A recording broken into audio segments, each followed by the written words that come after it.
బాగున్నది ఇప్పటికైతే. మేము చెప్పుడు కాదు, మేము ఏంటి ఇవేనా, నాకు ఇది వచ్చింది, నాకు కరెంట్ బిల్లు మాపోయింది, నాకు సన్న బియ్యం వచ్చినాయి, నాకు ఆడికి వెళ్ళిపోతే బస్సు ఫ్రీ ఉంది, నాకు రుణమాఫీ అయింది, ఇవన్నీ వాళ్ళే చెప్తారు. కాకపోతే ఇంకా మేము కొంచెం డెవలప్ కాక ఈ ఇందిరా మిన్లు అయితే మా ఊళ్ళే కదా, మా చిన్న పల్లెలే, మాదంతా 1200 ఓటింగ్, దాంట్లోనే మాకు 35 వచ్చినాయి.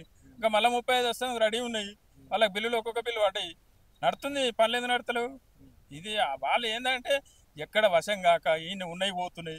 మా కాన్స్టిట్యున్సీలు ఇప్పుడు 40 39 వచ్చినాయి కదా, అవి కూడా రావు, మళ్ళీ నెక్స్ట్ చూద్దాం కదా. దాన్ని బట్టి వాళ్ళ ఏంటంటే ఆవేదనగా ఎలగక్తురు.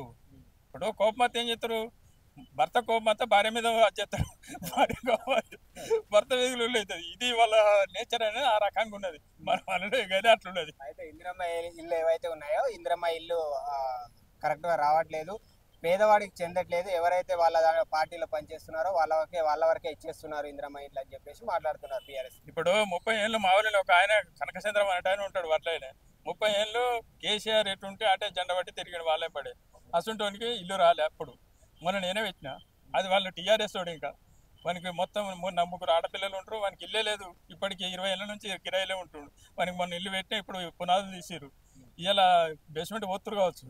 తిరిగి ఇటు హైదరాబాద్ వచ్చినా కానీ అసంటోనికే ఇచ్చిన. పేదోడా కాదా వాళ్ళనే చెప్పందా, వాడికే తొలకపోదాం, ఇక ఇంకో పల్లెడు వద్దు, మా ఊళ్ళే మా ఊళ్ళే కూర్చుందాం చర్చ. టీఆర్ఎస్ వాళ్ళు ఎంబడి తిరిగి 10 ఏళ్ళు 20 ఏళ్ళు కండవలు వేసుకుని తిరిగిన వాళ్ళకి నేను ఇవాళ వాళ్ళకి ఇల్లు లేదా, నేను పెట్టినది మా రేవంత్ రెడ్డి పెట్టిండు.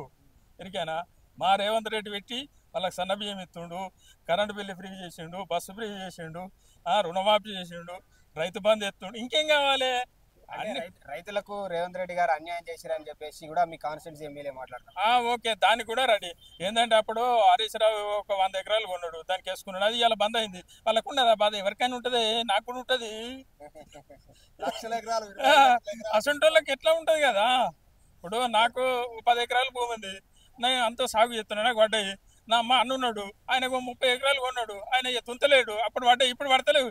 ఏం రా కాంగ్రెస్ గవర్నమెంట్ వచ్చింది, ఇక మీదే మళ్ళీ గిట్టి చేయబడితేనేది అని అంటున్నాడు. ఆయన టీఆర్ఎస్ అసంటోడు అనపతి ఏం చేస్తాడు? నా అసంటోళ్ళు 20 మంది ఉన్నారు, అసంటోడు 5 ఉన్నారు. దీని తేడా అది. అసంటికి బంద్ చేసి ఇలా పేదోడు ఎవడైతున్నాడో వానికి కరెక్ట్ అయినట్టు పోతున్నాయి వాళ్ళకు. అయ్యో ఇంకా నడుమ దళారులో వీడో వాడు ఎవరు లేడు, కరెక్ట్ వాళ్ళ అకౌంట్లకు పోతున్నాయి.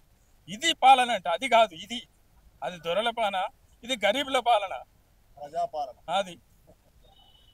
Subscribe us and press the bell icon for more interesting updates.